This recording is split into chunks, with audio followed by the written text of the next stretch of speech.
কোথা এই ব্যাগটা আমার জামা কাপড়। চলো হালকা করি আস্তে আস্তে। Hello everyone, welcome back to my channel.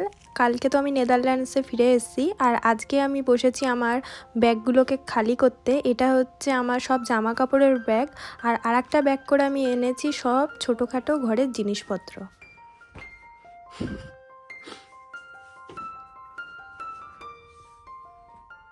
এখনো বাকিছে। এটা হচ্ছে আমার ফুল কালেকশন, সব বয়ে বয়ে এনেছি আমি। বাহ, অনেক জামা, দেখেও ভালো লাগছে। আমার জামা কাপড়গুলো আমি ওয়ার্ড্রপে সাজিয়েও রেখে দিলাম। ভেবেছিলাম যে দুদিন পর করব, কিন্তু ট্রলিগুলো এইভাবে সামনের উপর পড়ে আছে দেখে অস্বস্তি হলো, তাই ভাবলাম একটা ট্রলি ফাঁকা করি। আর আরেকটা ট্রলি করে আমি এই ছোটোখাটো যে জিনিসগুলো দেখা যাচ্ছে সেইগুলো এনেছি। এগুলো গোছাতে এখনও আরও দুদিন লাগবে। আর এটা হচ্ছে সেই হলদিরামের মিল্ক কেক, দিল্লি এয়ারপোর্ট থেকে আমি কিনেছিলাম। আর এটা কিনতে গিয়ে এত দেরি হয়ে গেছিলো, আমি রীতিমতো দৌড়াতে দৌড়াতে আমার অ্যামস্টারডামের ফ্লাইটে উঠেছিলাম, কারণ আর 10 মিনিট পর ফ্লাইটের গেটও বন্ধ হয়ে যেত। যাই হোক, নাকে মুখে করেও যে আনতে পেরেছি এটাই অনেক। এই একটা জিনিসই সুদীপ বলেছিল যে নিয়ে এসো। তো 26 তারিখ আজকে সুদীপ এইদিকে এখানের কেকও কিনে রেখেছিল, ফ্রুট কেক, সেটাও খেয়ে নিলাম। বেশ ভালো ছিল কিন্তু ছোট ছোট কেক। এখানে আসার পর একবারও বাইরে আসিনি। বাবারই কি ঠান্ডা লাগছে, ঘরে বোঝাই যাচ্ছিল না। যখন গেছিলাম তখন গাছের পাতাগুলো হালকা হালকা হলুদ হয়েছিল, আর কিছু কিছু ঝরছিল। এখন পুরো ন্যাড়া হয়ে গেছে গাছগুলো। যে আমাদের সামনে যে রোডটা, তখন গাড়িগুলো মানে গরমকালে দেখা যায় না, কিন্তু এখন শীতকালে গাছের পাতা যেহেতু সব ঝরে গেছে, সব গাড়ি দেখা যাচ্ছে। এই রাস্তা দিয়ে ট্রামও যায়, সব ক্লিয়ারলি দেখা যায়।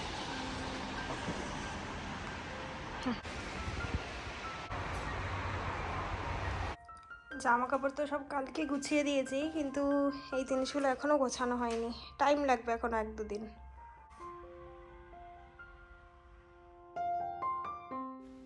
এটা হচ্ছে 31 ডিসেম্বরের সন্ধ্যাবেলা। এই মাঝের দুদিন আমার কোনো ভিডিও করা হয়নি, কারণ ইন্ডিয়া আর নেদারল্যান্ডসের এই টাইম ডিফারেন্সটা মেলাতে আমার একটু সময় লাগলো। সন্ধ্যাবেলাতেই আমি এই কদিন ঘুমিয়ে যাচ্ছিলাম, তারপর মাঝরাতে ঘুমও ভেঙে যাচ্ছিল, তাই এই দুদিন একটু কষ্ট হয়েছে। তারপর আজকে 31, আজকে আর কোথাও আমরা সেরকম বেরাচ্ছি না, বাইরে প্রচণ্ড ঠান্ডা।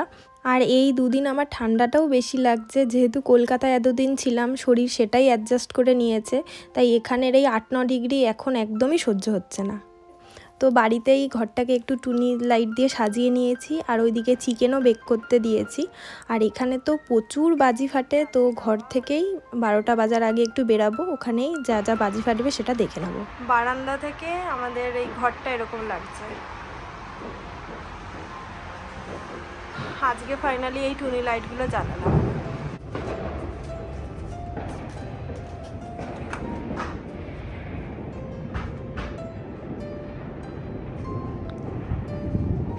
এই বাড়িটা খুব সুন্দর সাজিয়েছে। বাজি কিন্তু ফাটছে বাইরে, ওই দেখো, ওই যে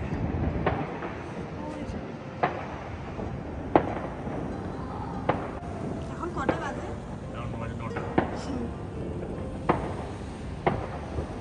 আর কন্ট্রোল করতে পারছে না এরা।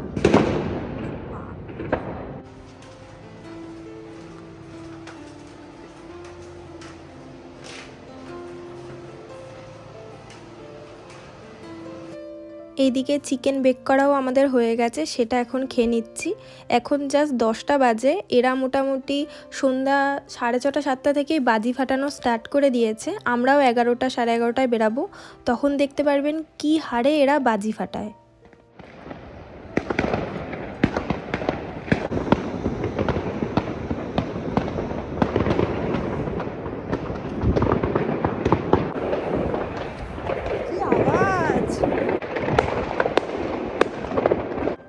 এই যত বাজি দেখা যাচ্ছে এগুলো কিন্তু সাধারণ মানুষরাই ফাটাচ্ছে আমাদের মতো।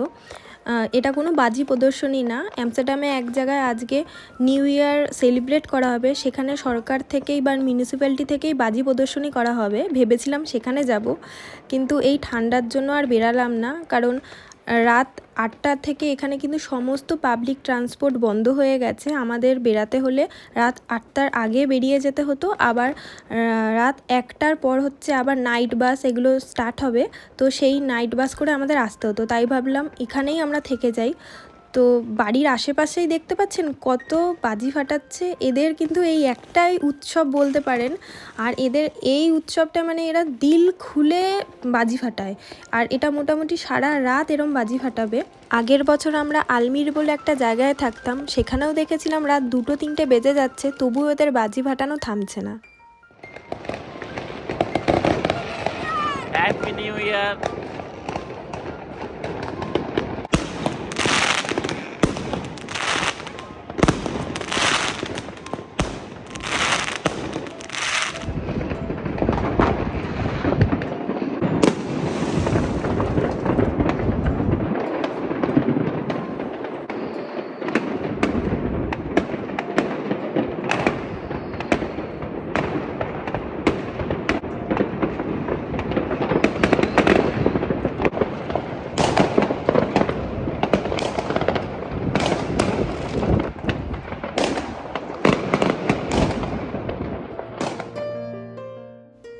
আজকে 1 জানুয়ারি সকালবেলা, তো সবাইকেই প্রথমে জানাই হ্যাপি নিউ ইয়ার।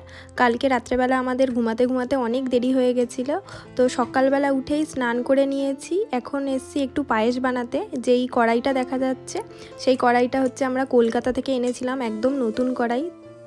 তাই ভাবলাম আগে একটু পায়েস করে ঠাকুরকেই ভোগ দেই, তারপর না হয় আমরা এই কড়াইটাকে এঁঠোয় দেব।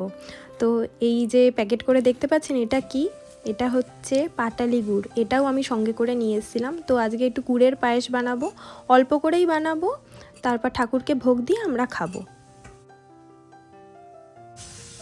1 মিনিট দাঁড়াও। 500-600 গ্রাম ইসেতে তোমার দুধের চালে মানে পায়েসে এটার হাফ বার লাগবে নাকি লাগবে না? আন্দাজে একটু চিনি দেবো। হাফ লাগবে না ভাই, হাফ লাগবে না? না না।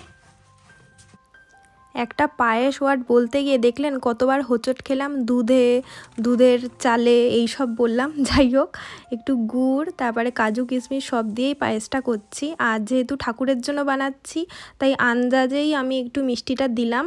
ঠাকুরকে তুলে আমি আগে দেব, তারপর যদি মনে হয় যে চিনি কম পরে না হয় একটু মেশাবো বা যাই হোক খাওয়া যাবে। কিন্তু বলে না ঠাকুরের জন্য বানালে খুব একটা ভুলভাল হয় না, তো আমাদেরও পায়েসটা কিন্তু একদম ঠিকঠাকই মিষ্টি হয়েছিল।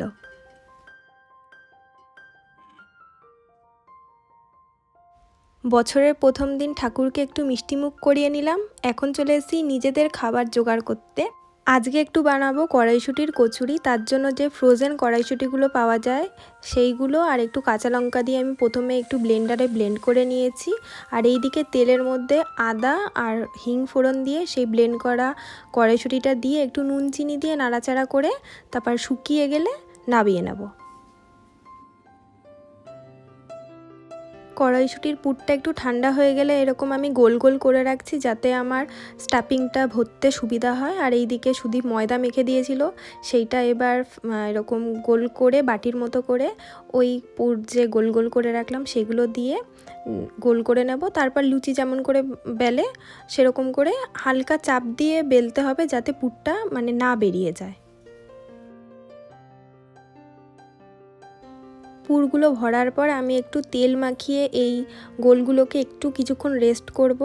আর যেইটুকু ময়দা বেশি হয়ে গেছিলো বা পুর ভরাও যদি এরকম ময়দা বেশি থাকে সেটাও কিন্তু ফ্রিজ করে রাখা যায়, 1-2 দিন পরেও কিন্তু এগুলো বেলে খাওয়া যেতে পারে। আর ছোট আলু দিয়ে ডিম দিয়ে একটা কষা মতো করে রেখেছিলাম এই কড়াইশুঁটির কচুরি দিয়ে খাওয়ার জন্য। পুর ভরা ময়দাটাকে আমি আধ ঘন্টা মতো রেস্ট করে রেখেছিলাম, যাতে বেললে ফেটে যাওয়ার চান্স কম থাকে। তবুও কিন্তু হালকা হাতেই কচুরিগুলোকে বেলতে হবে, কারণ এইগুলো যদি ফেটে যায় তাহলে কিন্তু এই মানে কড়াইশুঁটির কচুরির মধ্যে পুরো তেল ঢুকে যায় আর খেতে একদম ভালো লাগে না। আর কচুরি আমরা একটু কড়া ভাজা খাই, একটু কড়মড় করবে সেটাই ভালো লাগে, তাই আমি একটু বেশি সময় ধরে ভেজে নেব। যারা যেরকম খায় সেইভাবে ভেজে নিলেই কিন্তু হবে। আর এই কচুরিটা খেতে সত্যি ভালো হয়েছিল। তো আস্তে আস্তে আমি সব কটা কচুরি ভেজে নিচ্ছি। আর সত্যি বলতে প্রত্যেকটা কচুরি ফুলেছে। আর এই কচুরিগুলো বেলতে গিয়ে যদি ফেটে যায় তাহলে তেলও ঢুকে যাবে আর এরকম কিন্তু ফুলবেও না।